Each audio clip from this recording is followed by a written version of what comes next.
vedare tinokuchingamidzai zvekare kune chimwe chirongwa pano paZim Facebook Secrets and Confessions. Tadzoka zvekare nemamwe mamessages kwapisa hama dzangu kuri seko ikoko kwose kwamungava muri kumativi mana enyika. Rekedzai tibva tapinda muma-confessions edu atadzoka takakubatirai. Confession yedu yekutanga yakamira sekudai so: hanzi makadi zvenyu mukoma, ndinokumbirawo kuti munge muchindiposterawo nyaya yanguwo makaviga chitupa changu.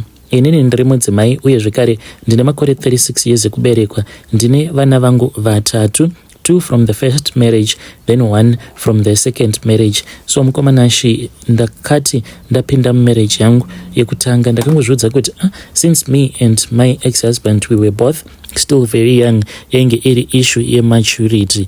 Ndokubva ndachizosiyana naye murume, so ndakabva ndazouya kuno kuSouth Africa ndokubva ndatanga kushanda. Saka mukuzonoshanda ndakabva ndazosangana neuyo akazova murume wangu wechinumber 2. Ndokubva ndati sezvo munhu uyu anga agara asina mwana, maybe if I give him a child he is going to give me value. But mukoma still munhu akabva angotanga kuita zvake. The moment pandakangomuzvarira, kana mari ndainge ndava kusapiwa or anything, ndikatoona kutoti munhu uyu ainge asisina kana basa neni, ndo pandakabva ndazozvodza kuti it was time for me to just stop dating. Ndainge ndava kungoita zviya zvemujolo but no strings attached. Nekufamba kwenguva ndakabva ndachizotanga kushandira umwe muSomalian uyo wandiri kudanana naye. Saka ndakati ndatanga kudanana naye muSomalian uyu, ndaitongozviudza kuti ndikuda kungodya bosi vangu bhegi ndakuvadya mari, but takabva tatowirirana zvekuti iye akabva atondiudza kuti anotondida and he really loves me. Murume uyu mukoma, like ndatova ne2 times ndichienda naye kuZim, but dambudziko riripo manje nderekuti the first time when I went to Zim I was so excited. Saka vabereki vangu ndakangovaudza kuti ndiri kuuya nemukwasha wenyu, but handina kuvaudza kuti mukwasha kwavo muSomalian. Saka takabva tazoenda kumba paya.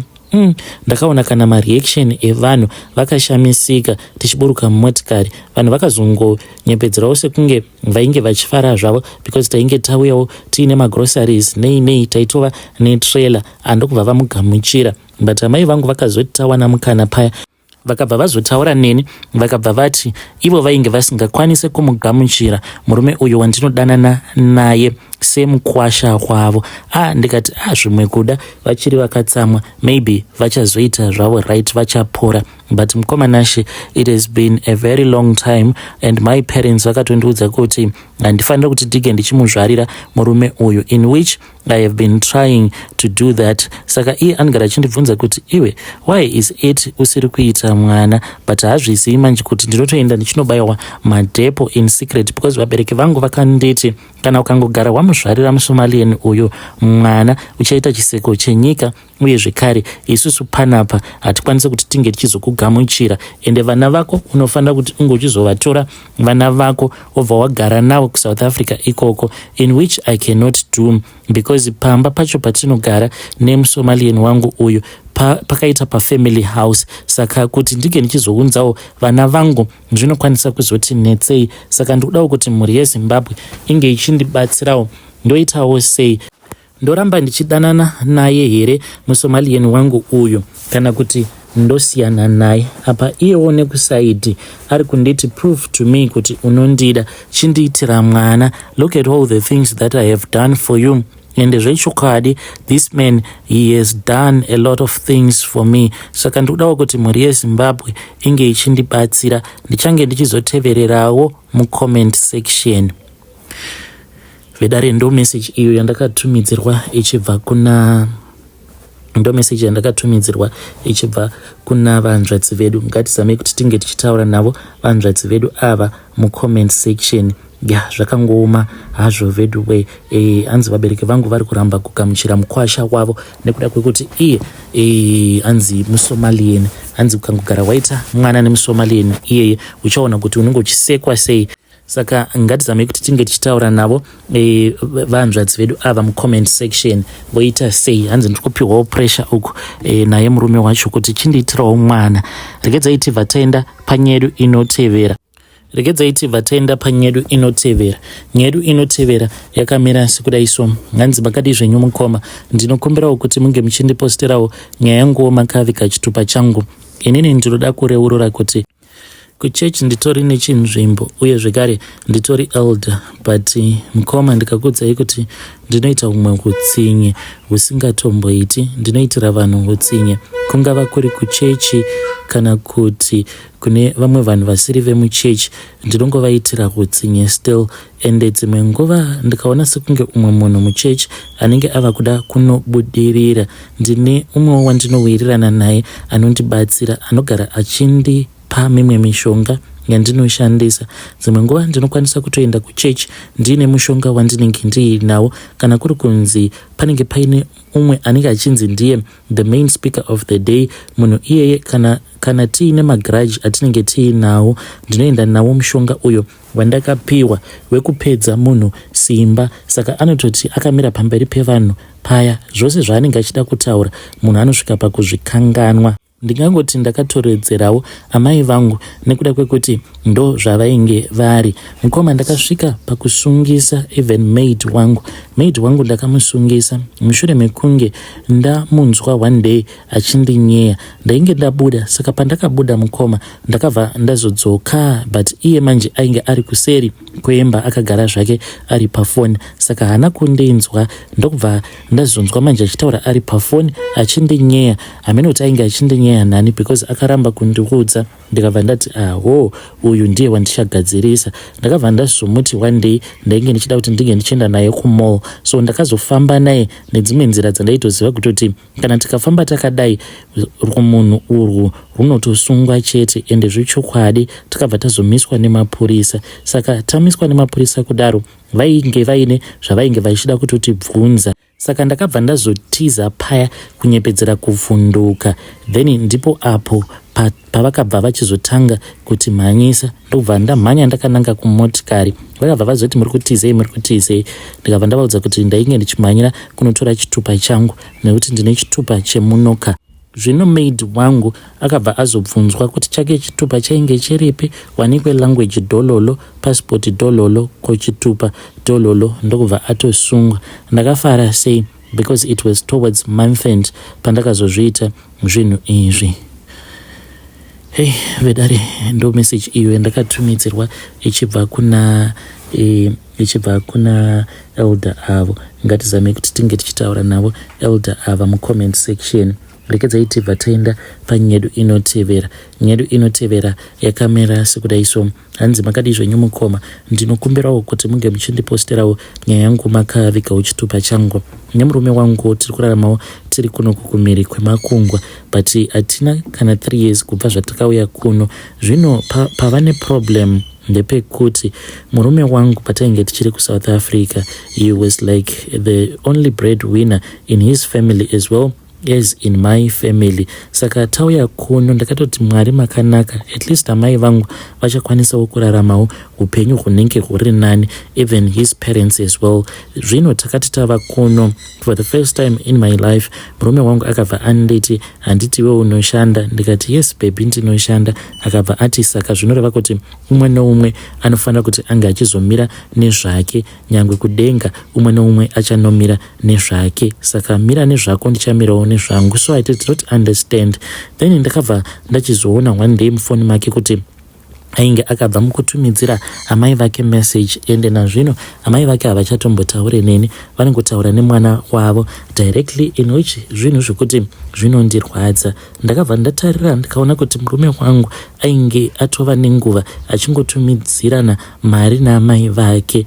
Ende kwandiri aingonditi mari dzangu ndoda kuti ndige ndichizodziseva because there is something that I want to buy. Every munhu ainge achitotumidzira zvake amai vake mari. So ndakati ndaona mamessages iwawo ndikabva ndati amai vake zvainge zvisingaite kuti ndivabvunze, nekuti zvimwe kuda vaikwanisa kuzoti maybe inini ndakavavenga. So what I did mukomanashi, ndakabva ndachizongonyarara until murume azondibvunza kuti nhaiwe ko wakambotumidzira here amai vako mari? Ndikati no, I did not do that. Akabva anditi ko why usiri kuvatumidzira?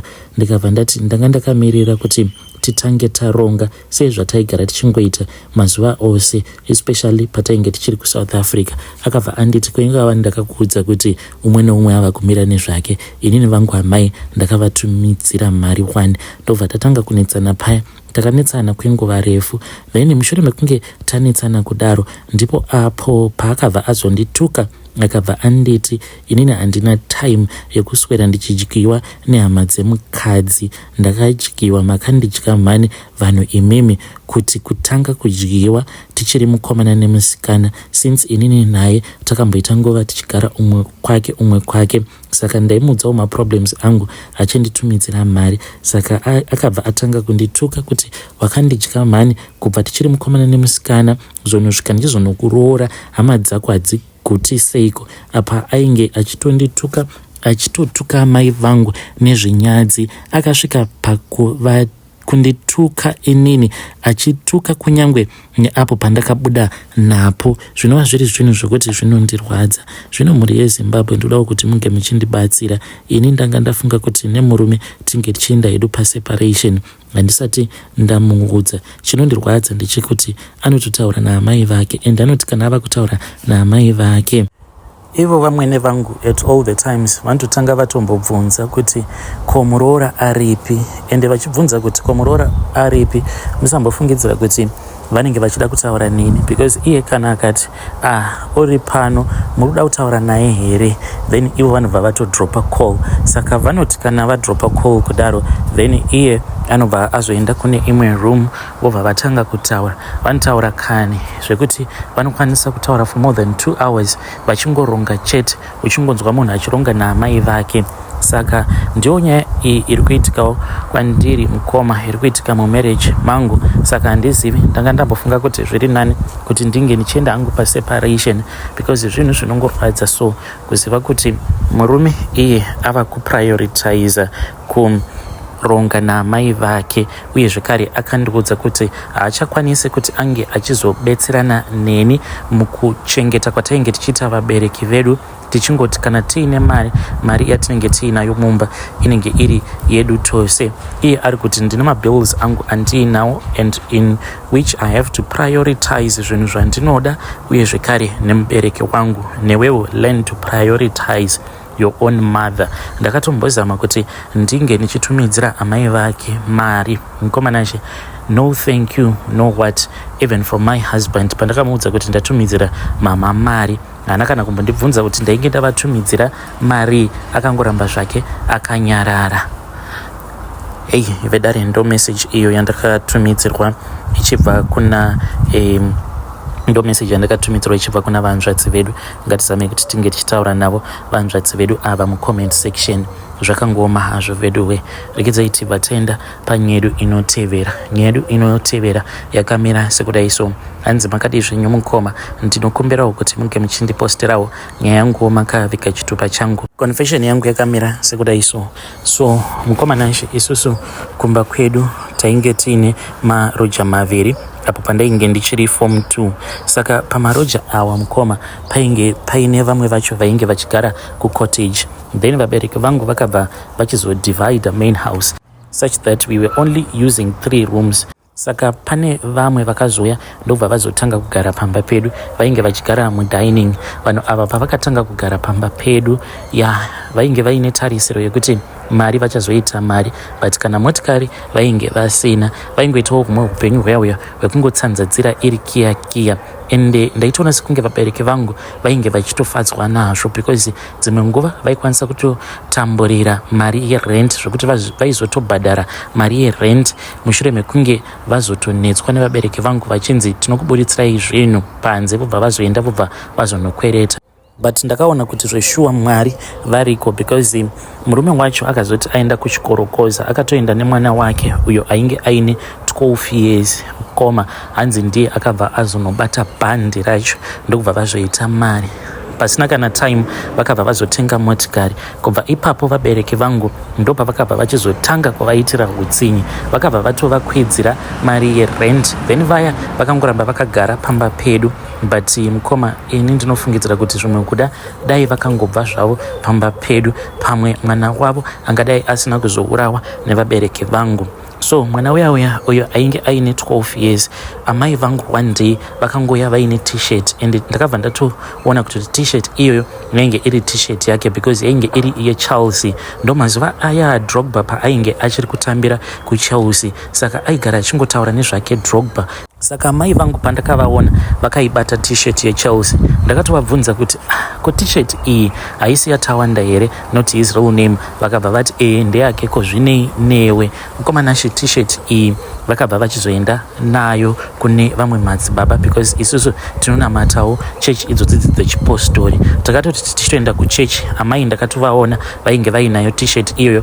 Takazoti tava kubva kuchechi ndo pandakabva ndazovaona vachitaura namadzibaba vaya vataitoziva kutoti ivavo vaigona minamato, imwe minamato yekuti inotokanganisira munhu chiraramo chake, kutomusungira chiraramo, but zvekuzouraya ndaisambofungidzira kuti madzibaba ivavo vangasvika pakuzobvuma kushandiswa nevabereki vangu kuti vange vachiuraya mukomana uya nekuda kwekuti vainge vava kutotanga kutobudirira muupenyu. So amai vangu vakabva vazondipa munamato, vakangonditi munamato uyu ndoda kuti uende kunoukanda padhoo ravo. Mukomanachi ndakamboda kuramba, but ndakabva ndazotya kurohwa, then ndikabva ndazotora munamato uya ndikaenda ndikanoukusha pamberi pedhoo ravo, ndokubva ndazodzokera mumba. Amai vakabva vazonditi ndaifanira kuti ndige ndichienda kunoisa mvura imwe yose iyo yainge yasara muchigubhu, ndobva ndangonoiflasha mutoilet. Ndakabva ndazoita saizvozvo. Mwana uya akabva atanga kurwara, akarwara kwenguva refu, then vabereki vake ndokubva vazotama, vakabva vazoenda vakatanga kugara kune rimwe location. So after so many years ndo pandakabva ndazosangana nehanzvadzi yake. Saka mukuzonotaura ndo paakatonditi unombozviziva here kuti ipo paya patakabva pamba penyu hanzvadzi yangu yakazongoramba ichingorwara ndokubva azoshayika. Ndakangoti ndichingodzoka kumba, mama ndokubva ndatovaudza, but mama vakangoti saka zvinei neni? Ndakazviziva kudhara kuti akafa. Ndakambokuudza here. What is so special about him? What is so special about the way that he died? Ndokubva vatoseka zvavo. Mukomanashi kubva ipapo kusvika pari zvino namama vangu hatina kana kuzombotaura nezvayo nyaya iyi, but zvinondibata kuti ndakashandiswa naamai vangu. Amai vangu vainge vachitozviziva kuti munamato uyo wavakandipa kuti ndinge ndichienda kunoukusha wainge utori nechiga cherufu, but havana kuda kundiudza. Vedare ndo message iyo yandakatumidzirwa ichibva kuna vahanzvadzi vedu avo. Anzi I'm still friends with her on Facebook. Handizivi kuti ndinofanira kumuudza here or I should just keep quiet. Saka ngatimubatsirei mwanasikana uyu mucomment section. Zvakangoma hazvo veduwe. Pakaipa.